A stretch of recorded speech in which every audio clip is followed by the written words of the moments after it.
Now let us sum up together. Here we read two contrasting approaches to economics. On the left, we find the approach we have covered in class. On the right, we find the macroeconomic approach, both the classical monetarist version and the Keynesian version. So, point number one.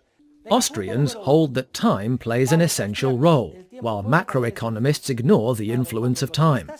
Point number two. Austrians view capital as a heterogeneous set of capital goods, which receive constant wear and must be replaced. In contrast, macroeconomists view capital as a homogeneous fund, which reproduces on its own. This is the mythical concept of capital that Böhm-Bawerk and Hayek so criticized in the work of John Bates Clark and Frank Knight. Point 3. According to Austrians, the production process is dynamic. It is divided into multiple, vertical, temporal stages. Meanwhile, according to macroeconomists, the productive structure is in equilibrium. It is one-dimensional and horizontal. Remember the circular flow of income. The temporal stages in the production process are excluded from the analysis. Point number 4. Austrians maintain that money always affects the process and modifies the structure of relative prices. Money exerts a driving force. Please add, money is never neutral. In contrast, macroeconomists maintain that money affects only the general price level. They do not believe monetary injections cause changes in relative prices, since they believe money is neutral. Point 5.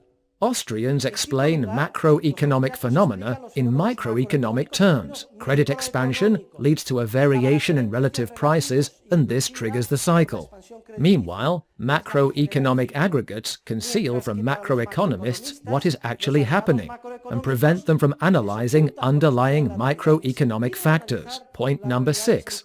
Austrians hold that the cycle is due to an endogenous cause, that it results from the poor institutional design of the financial system, which permits fractional reserve banks to bring about credit expansion orchestrated by central banks. As you know, this is owing to a simple historical accident, an error in Peel's Bank Act, which failed to require a 100% reserve ratio on deposits, though it did correctly set such a requirement for the issue of paper currency.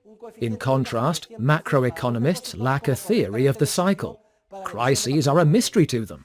Keynesians view crises as the result of financial panics. Entrepreneurs suddenly become depressed. Keynes uses the term animal spirits. In other words, one minute I am super optimistic, and the next I am suddenly depressed. A manic-depressive economy. That is the only Keynesian explanation for crises.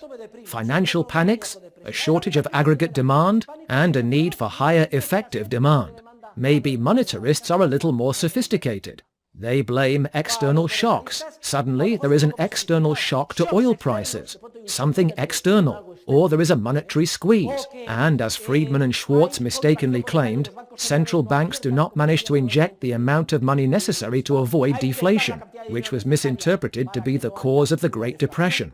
The Great Depression was due to other causes, basically the prior bubble and excessive interventionism, public spending, tax increases, market regulation, rigidification of labor markets, increases in international trade protectionism, etc. So, macroeconomists lack a theory of the cycle, and they attribute cycles to exogenous causes, psychological, technological, or errors in monetary policy.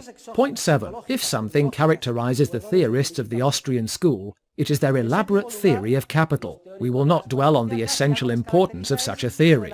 Monetarist theorists lack a theory of capital. Point number 8. Saving. Austrians consider saving to be fundamental. Saving causes a vertical, longitudinal change in the productive structure, making it more productive. In this way, saving facilitates sustainable economic development, which benefits all of us. Meanwhile, unbelievably, macroeconomists do not consider saving to be important. They believe that capital replicates itself laterally, and that the production function is fixed, so they view saving as unnecessary, and any problem that arises can be chalked up to underconsumption. Point number 9. According to Austrians, an inverse relationship exists between the demand for capital goods and the demand for consumer goods. Remember that Robinson Crusoe can invest in his stick, his capital good, only if he has first saved.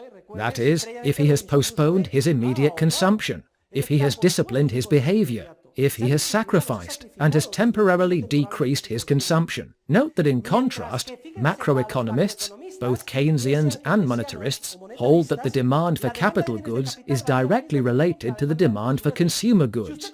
In other words, if you consume more is invested. Listen, how can both be possible at the same time? How can we both consume more and invest more, when investing means postponing consumption? Well, believe it or not, that is how the reasoning behind macroeconomic models goes. Point number 10 is important. Austrians always see costs as subjective. A cost is an opportunity cost. It is the subjective value we attach to those ends we give up when we act, and costs follow prices, not the other way around. Well, point 10 from the viewpoint of macroeconomists, production costs are objective, real, and predetermined by the historical cost of producing a good. As we observed, this is the error Keynes makes when he follows classical economists in his definition of the marginal efficiency of capital.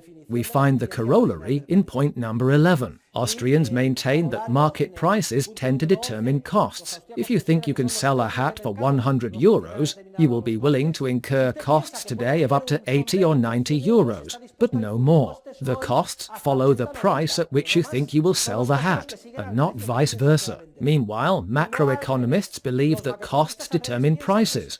It is an absurd notion.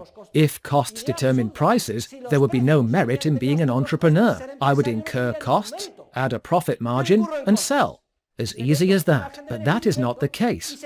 It is like the donkey that follows the carrot. The carrot is the price, and the donkey, the costs. Costs follow prices, and not the other way around. In contrast, macroeconomists, whether Chicagoan or Keynesian, see costs as objective, as a discernible piece of historical information, as if cost functions existed and tended to determine prices. This is the case only in their phantasmagorical world of equilibrium and perfect adjustment, in which no changes occur, and there are no entrepreneurs. And point number 12, Austrians consider the interest rate to be a market price determined by subjective valuations of time preference.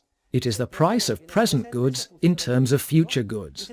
The interest rate is used to arrive at the present value of every capital good by discounting its expected future flow of returns. Remember the example I have given several times of renting an apartment. In contrast, macroeconomists maintain that the interest rate is determined by the marginal productivity or efficiency of capital, the internal rate of discount at which each capital good's expected future flow of returns is equal to the historical cost of producing the good. Or, like Keynes, they consider the interest rate to be a short-term, strictly monetary phenomenon. We have outlined two radically different, mutually exclusive approaches to economics. Either we are right and they are totally wrong, or vice versa. And by now, you have all the arguments you need to be confident that we are the ones who are right. An objective, impartial analysis of each school's conceptual framework makes this obvious.